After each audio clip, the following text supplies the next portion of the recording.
Hello and welcome to Top Deck. It's time for another monthly meta breakdown. Today we look at the top 5 most popular decks in Standard, Pioneer, Pauper, and Modern. As always, timestamps for each format will be in the video's description. And now, before we start things off with Standard, I also need to explain the Stone Brain picks. The Stone Brain is a fun card that lets you name a card and exile up to 4 copies of the named card that you find in your opponent's hand, graveyard, and deck. So, the Stone Brain picks are the 3 main deck cards that, should you name them with a Stone Brain, the deck would be severely hindered. In short, they are my choices for the best 3 cards in the deck in no particular order. However, I do try to switch them up a little from month to month for some variety because there are often a lot of cards that you could name as top 3 card in the deck. Now that that's out of the way, let's get into Standard. Standard has successfully rotated, but as we will soon see, many of the top decks have stayed put. Starting us off as the 5th most popular deck in Standard, making up only 4.7% of the meta, we have Boros Convoke.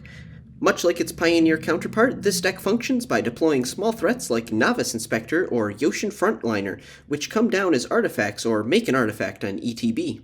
You blow up the artifacts with Gleeful Demolition to make some goblins and use all of your little guys to convoke out Knight Errant of Eos to find more creatures before you swing out and overwhelm your opponent. The big difference between the Standard and Pioneer builds is that the Pioneer build has access to Venerated Loxodon, while the Standard version employs more enchantments. The Stone Brain picks are Knight Errant for card advantage, Gleeful Demolition for the bodies it makes, and Imidane's Recruiter because it is a great way to force through extra damage in the mid to late game. Next, at number 4, we have the ever monochrome Orzhov Midrange, making up a solid 6% of the meta. This deck wants to play good value-based creatures and beat your opponent down with card quality. Beza, the Bounding Spring, for example, is a 4/5 for 4 mana that has the potential to make more bodies, gain life, or draw a card. It is a great way to equalize the board state. Orzhov Midrange has also recently added the Eternal Wanderer to its card list because it can selectively remove all creatures except for 1 for each player. Just choose to spare your opponent's most useless dork while keeping your value machine alive to put games away. I chose Beza as a Stone Brain pick for the reasons I just mentioned, Aclazotz because it is a recurable threat, and Deep Cavern Bat. The Bat is one of the best methods of hand attack currently in Standard, and has proven itself to be a staple in the format. And now, back in the top 5 of the meta after a few months away, we have Gruul Prowess at 6.8% of the meta. Since we last saw it, this deck has fully committed to the Prowess strategy of slinging pump spells on aggressive creatures to end games before they begin. Some decks are even playing Callous Sellsword as a way to fling pumped up fighty dudes to finish games quicker. In the amount of time I took to explain the deck, a Gruul Prowess player has already taken 2 games to win their match. The Stone Brain picks are Slickshot Showoff and Heartfire Hero because they are preeminent sources of opponent pain, as well as Emberheart Challenger. Challenger, while not shown in this exact deck list, is present in about 96% of all decks, and it's in the deck for all the card advantage it provides. Now, to the penultimate spot in the meta we go, where we find the deck that is somehow still alive and kicking in Domain Ramp. I thought this deck would rotate out of Standard with the new Capenna Triomes. I also thought that Fabled Passage and typed dual lands wouldn't be enough to hold the deck together, but apparently 13.6% of Standard players disagree with me. That's fine, I don't play too much Standard. Anyway, this deck wants to get lands of every basic land type on the battlefield as quickly as possible in order to cast big threats like Herd Migration and Atraxa, Grand Unifier. Migration makes a whole herd of beast tokens if you have a lot of basic land types, while Atraxa refuels your hand in addition to being a 7/7 flyer. Add in 15 or so pieces of removal and up the beanstalk to draw more cards, and you have yourself a deck. The Stone Brain picks are Beanstalk, Atraxa, and Herd Migration. And now, the most popular deck in Standard, making up 15.1% of the meta, we have Golgari Midrange. Golgari Midrange follows basically the same plane of having better cards than your opponent that Orzhov Midrange has, but this deck executes that game plan with a lot more non-creature threats.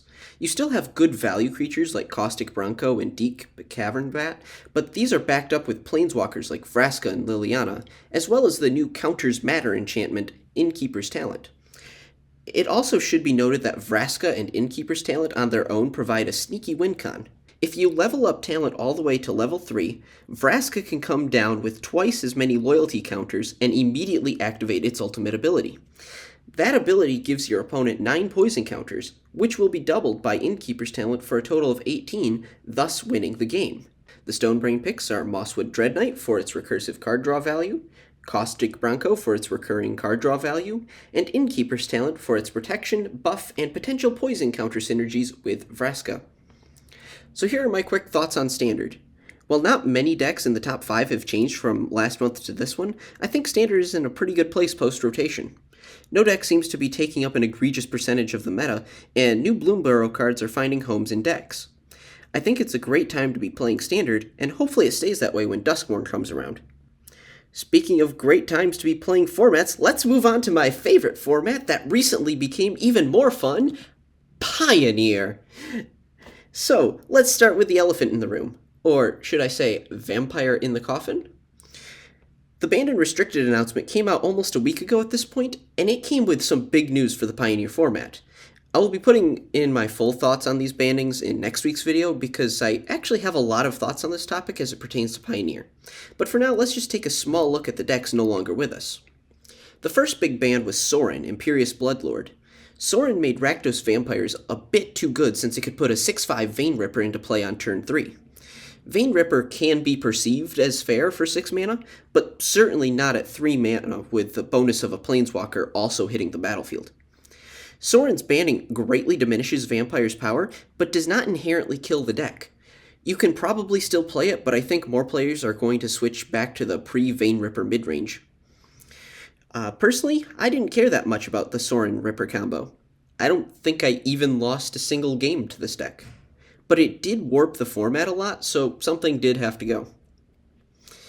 While I never lost a game against Vampires, I never won a game against this next deck. Anyone who has viewed my channel before knows I hated this deck, so say it with me. 3, 2, 1. Amalia. Amalia Benavides Aguirre finally got banned. And good riddance. The Amalia Wildgrowth Walker combo was so resilient coming out of the hand, deck, or graveyard. It warped the format even more than Vampires, and I really think it quashed a bunch of decks to the point of being unplayable.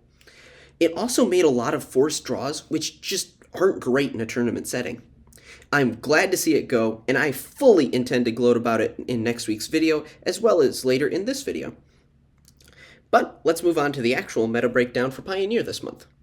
Starting us off with the 5th most popular deck in Pioneer at 6.5% of the meta, we have Azorius Spirits. This deck is essentially a high-flying aggro deck that also contains a good control package. The game plan is simple. Play spirits, buff them with Spirit Lords, get rid of the big things in the way, and smack for a lot of unblockable damage. They are the merfolk of the sky. This deck is one that was popular when I first got into Pioneer, and I still really enjoy playing against it. The Stonebrain picks are Spell Queller, because attaching a counterspell to a body that you can flash in is really good, Rattle Chains, because the instant speed protection can really mess up opponent game plans, and Supreme Phantom for its ability to pump the entire Spirit Force. Moving on to the 4th most popular deck in Pioneer, making up 10.1% of the meta, we have Niv to Light, aka 5-color Niv and Explorer. Focusing only on the Pioneer version, the star of the deck is Bring to Light, a 5-mana sorcery that allows you to search your deck for an instant, sorcery, or creature card with mana value equal to or less than the number of colors of mana used to cast Bring to Light and cast it for free. Building your deck precisely means you can cast almost any card in your deck off Bring to Light. You basically get a 5-mana wildcard in your hand, and that's pretty darn strong. You can get maximum value by using it to play Niv Mizzet Reborn to restock your hand with 2-color cards, or by finding Valki, God of Lies, and casting its backside, Tybalt, Cosmic Impostor. Tybalt normally costs 7 mana and lets you exile your opponent's stuff to play it yourself. But due to a quirk of the rules, you can play him for nothing off Bring to Light. The rest of the deck is a bunch of value pieces like Up the Beanstalk and Fable of the Mirrorbreaker. This deck often runs Yorion as a companion, and the deck fills itself out with a wide variety of mostly 2-colored spells. For the Stonebrain picks, I went with Niv Reborn, Bring to Light, and Fable of the Mirrorbreaker since they are still obviously the best cards in the deck. Niv and Light are the soul of the deck, while Fable is the best red card in the format, if not the best card overall. Now, moving on to the number 3 deck in the Pioneer meta, accounting for 12.5% of it, we have a newcomer to the top 5 in Gruul Aggro. If you've been playing Pioneer for a while, you will likely remember this deck as Gruul Vehicles. However, Players are starting to leave the driver's licenses behind. Gone are the Asika's Chariots and Sky Sovereigns. Gone are the Bone Crusher Giants. Now we get Cunning Coyotes and Aloe Specialists. This deck has really leaned into the prowess side of things, and it has the same plan as its standard counterpart. The goal is just to play hasty creatures, hit them with pump spells, and let your fists do the talking. The Stonebrain picks are Burning Tree Emissary because they make chaining spells together so easy. Monstrous Rage, since it's the best pump spell in the format, and Heartfire Hero because it gets out of control quickly for just 1 mana. And now, the number 2 deck, making up 13.2% of the Pioneer meta, we have an all-time classic archetype with Azorius Control. This deck basically invented abstinence because it walks around all day just saying no. Variations on this include nope, nuh-uh, and not today, Satan. It uses counterspells like Change the Equation, Censor, and Dovin's Veto, and sweepers like Sunfall, Farewell, and Supreme Verdict. The deck really only wins by generating value off its planeswalkers, namely the Wandering Emperor and the Idris Elba clone Teferi. The Stonebrain picks are therefore, unsurprisingly, Teferi, Emperor, and No More Lies. No More Lies is just Mana Leak and Pioneer, so of course it's a Stonebrain pick. Before we move on to the most popular deck in Pioneer, I want to shout out one of my viewers. Iwoli here predicted that the new Beza would show up in Azorius Control sideboards. As of recording, 47% of all decks are running the card, so props to Iwoli for hitting it so squarely on the head. And now, the most popular deck in Pioneer at 16.2% of the meta. It's the spell-slinging, high-flying, absolutely not banned whatsoever deck, screw you Amalia combo! Is it Phoenix? It's still my favorite deck, if you couldn't tell. This deck wants to fill the graveyard early, hopefully partially with namesake Arclight Phoenixes. You play 3 instants and sorceries on your turn, Arclight Phoenix comes back from the graveyard to the battlefield as a hasty flying 3/2. So getting 2 or 3 of these in the graveyard and reanimated quickly can be a pretty decent clock against your opponent. The rest of the deck is Bob Ross levels of draw and Wildfire levels of burn to keep your hand stocked and your opponent's board clear. The big threat at the top end of the mana curve that isn't banned at all, screw you Amalia combo, is Treasure Cruise. Cruise allows you to delve away cards in your graveyard to draw 3 cards for potentially only 1 blue mana. It is a powerful card. However, like Arclight Phoenix, it is easily bested by graveyard hate like Leyline of the Void, Rest in Peace, or Scavenging Ooze. Anyway, Cruise is easily worthy of a Stonebrain pick alongside Phoenix. The third Stonebrain pick is still Ledger Shredder, a flyer that connives whenever a player casts their second spell each turn. It can put Phoenixes into the graveyard as well as become a sizable beater in its own right. So where do I think Pioneer is right now? Like I said earlier, it's in a great place. I am very happy right now. I'll go into more depth next week, but I will leave it there for now. Speaking of which, if you want to hear all my extended thoughts on Pioneer and all my extended gloating about Amalia next week, please remember to subscribe. I am really hoping to get to 50 subscribers by the end of the year, and I am more than halfway there. So please consider it. I appreciate y'all immensely. I enjoy making content for you, and I hope you like it enough to sign up to see more of it. Alright, enough shilling. Let's move on to the People's format. Pauper. Starting off as the 5th most popular deck in Pauper, accounting for 9.2% of the Pauper meta, we have Mono Blue Delver. This deck specializes in getting out good creatures above rate. The namesake card is Delver of Secrets, a 1/1 that has seen play in many Eternal formats. At the beginning of your upkeep, you look at the top card of your library and may choose to show it to your opponent. If you show them an instant or sorcery, Delver transforms into a flying 3/2.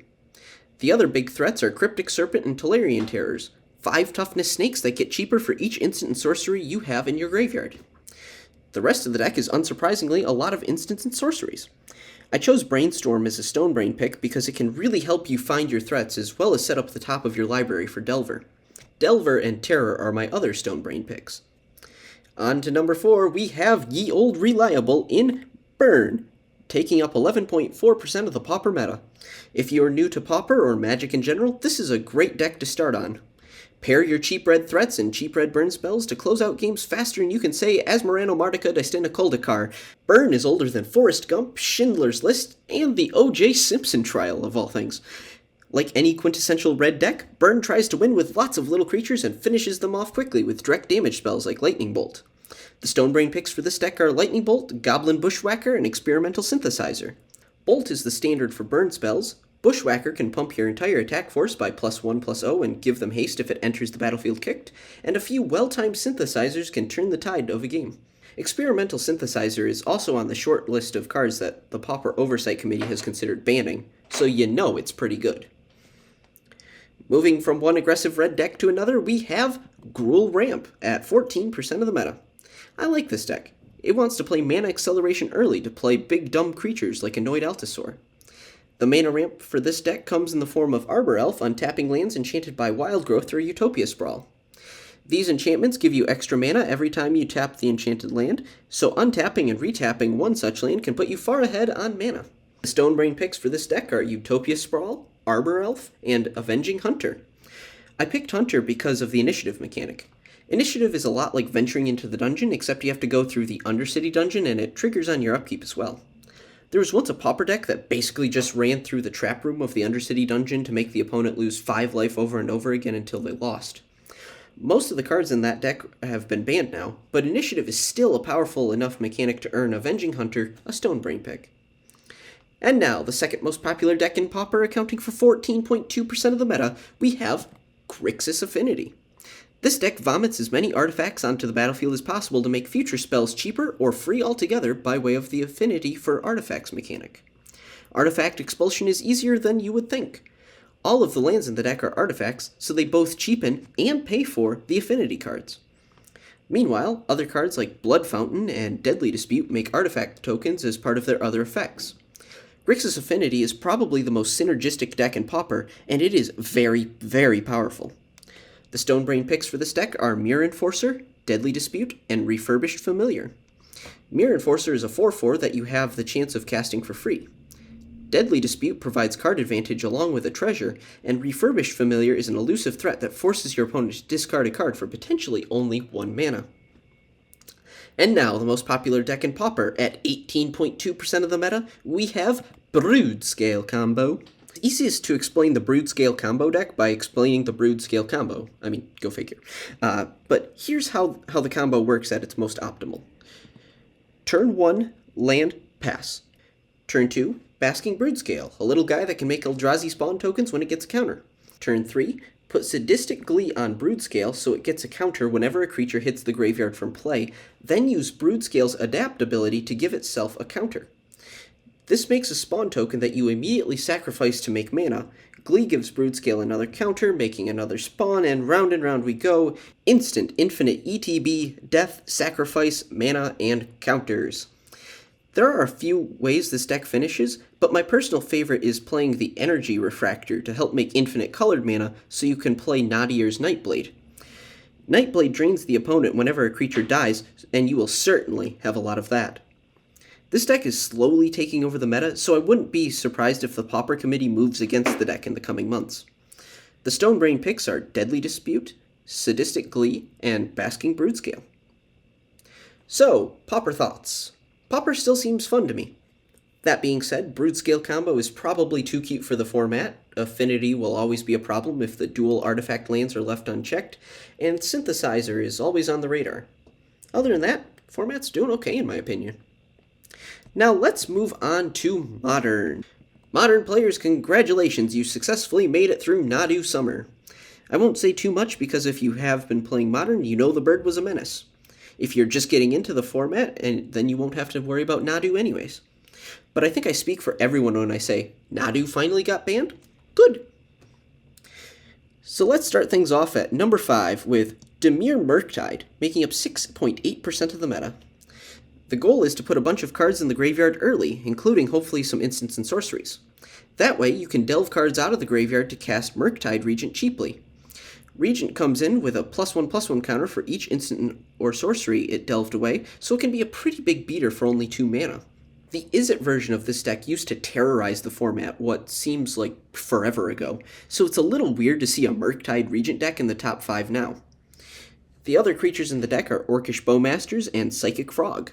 Bowmasters has warped the Modern format with its ability to pick off 1 toughness creatures at flash speed on ETB.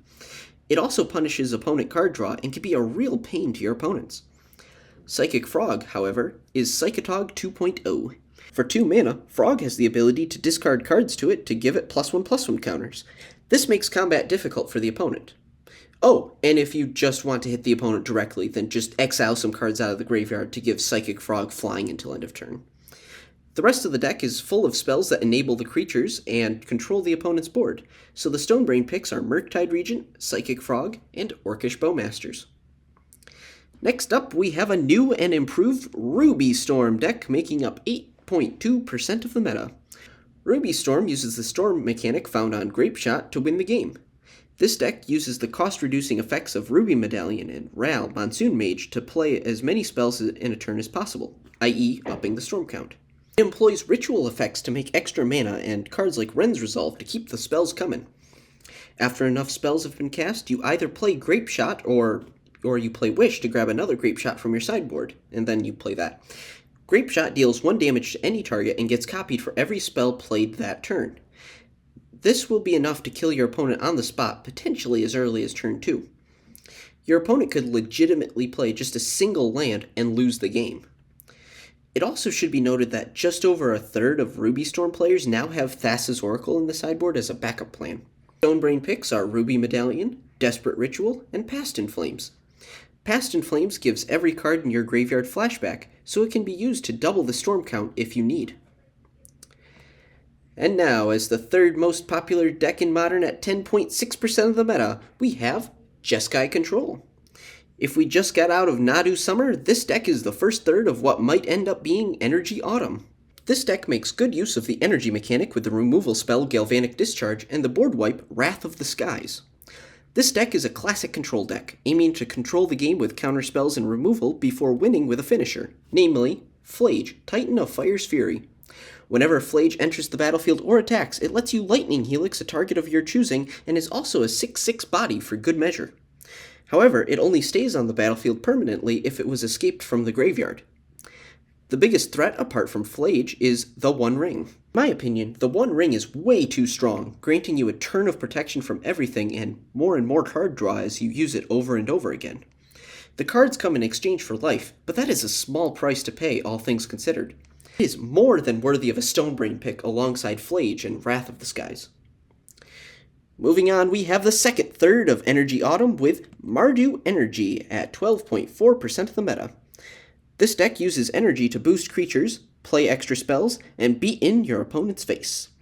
The big energy producer of the deck is Guide of Souls, which gives you an energy and a life whenever a creature enters under your control. Additionally, whenever you attack, you can spend 3 energy with Guide of Souls to give a creature 2 +1/+1 counters and a flying counter. Keep in mind, Guide of Souls is a 1-drop. But so is Ocelot Pride, a first striking lifelinker that creates a token cat at your end step if you gain life that turn. It then creates an additional token for each token that entered the battlefield this turn if you have 10 or more permanents. Again, that's a 1-drop. The 2-drops are just as strong, if not stronger. These are headlined by Amped Raptor and Ajani Nakatl Pariah.